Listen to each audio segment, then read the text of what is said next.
When the Polish-Soviet War erupted in 1919 over a territorial dispute between Russia and Poland as well as a clash of ideology due to Russia's goal of spreading its communist rule further west to Europe in the aftermath of World War I, Vladimir Lenin, who was the first president of the Soviet Russia, saw it as a war between the Soviets and Western powers.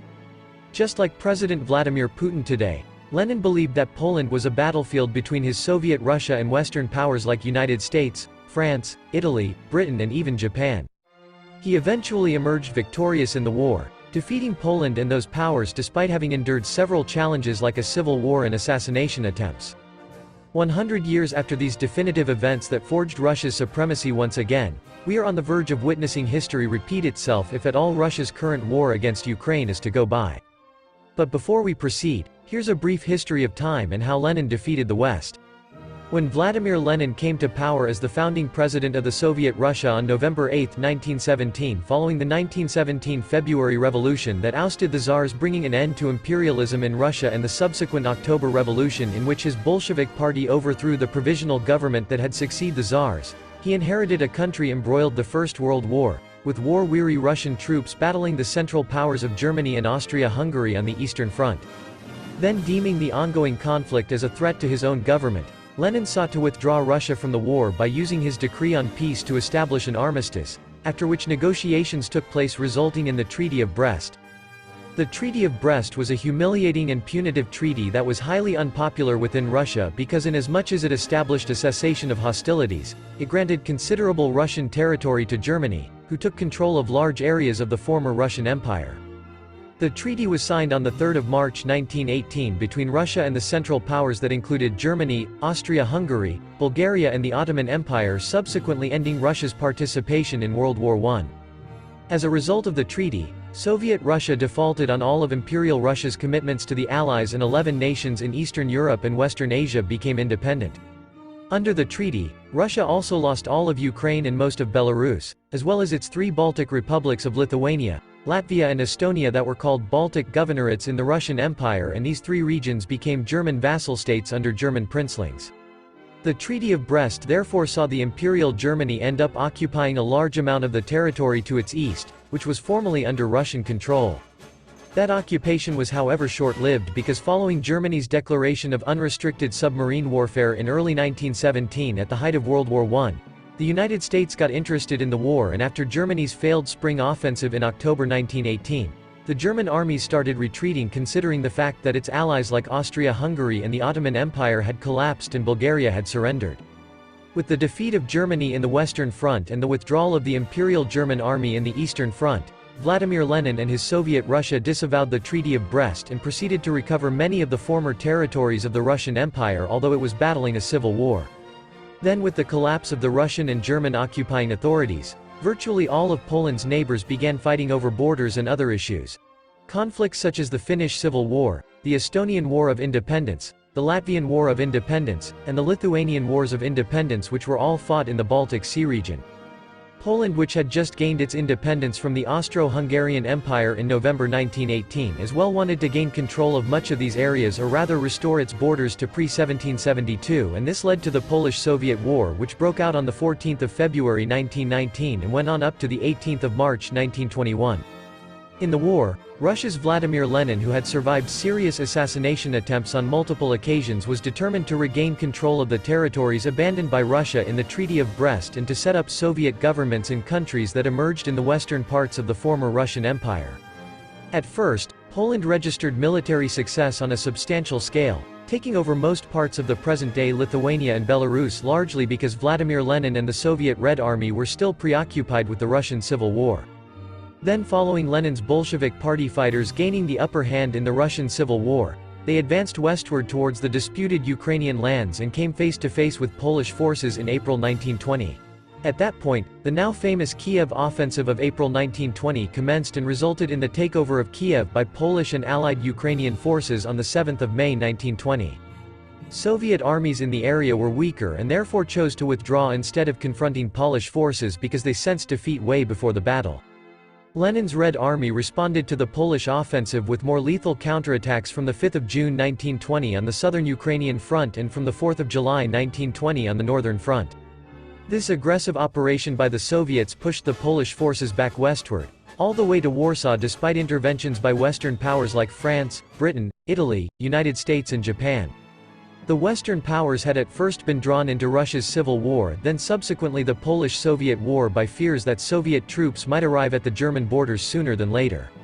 In the aftermath, Russia emerged victorious in virtually all fronts, and to bring an end to the war, an armistice was signed at Riga on October 12, 1920, and military operations ceased 6 days later. Called the Treaty of Riga and concluded on March 18, 1921, the treaty drew the current borders of Ukraine and Belarus, and the two were to remain Soviet republics. Additionally, an end of the war saw Lenin's earlier dream of reuniting Soviet republics come true when in December 1922, the Union of Soviet Socialist Republics, USSR, was established, spanning much of Eurasia and subsequently lasting from 1922 to 1991.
Vladimir Lenin had seen Russia's war against Poland as a necessary response to Western powers' intervention in the Russian Civil War.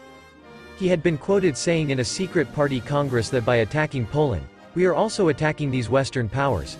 By destroying the Polish army, we are destroying the Versailles settlement. Sounds familiar?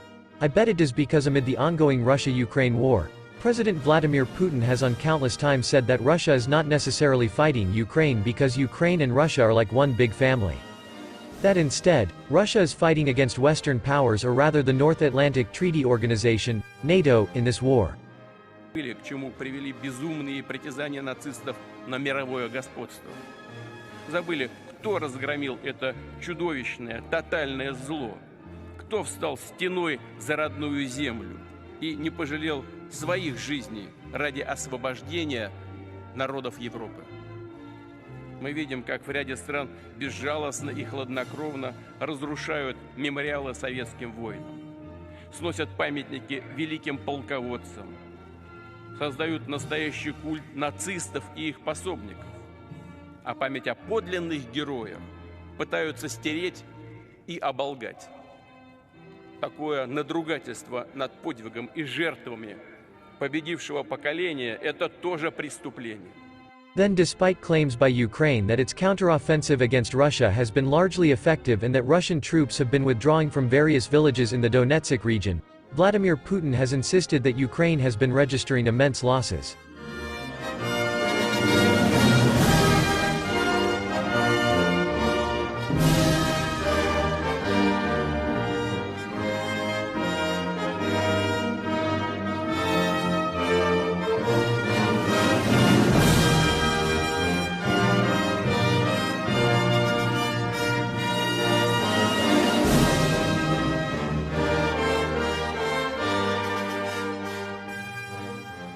I'm sure you will agree with me that this war is way from being over, but the big question is that, at the end of it, will history repeat itself and see Vladimir Putin defeat the West just like how Vladimir Lenin did 100 years ago, or will the tables turn this time around and favor the West?